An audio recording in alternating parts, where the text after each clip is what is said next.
A4 2007. Nag-i-start siya. Pero ay tuloy. So, click research. So, yung ng computer box. Meron siyang 2 relay. Ito.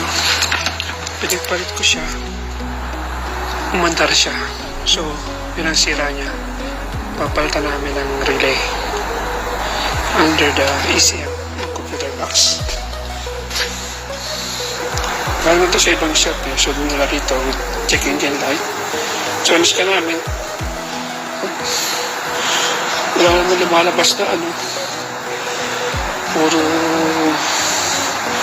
no connection. So, no power. After searching, this one. A4 2007. Nag-i-start siya.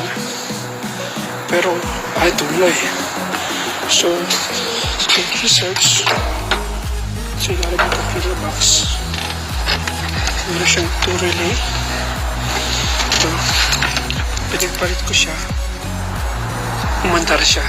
So, yun ang sira niya. Papalitan namin ng relay under the ECM ng computer box.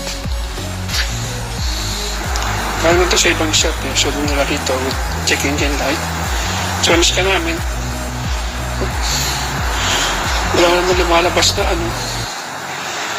Puro no connection.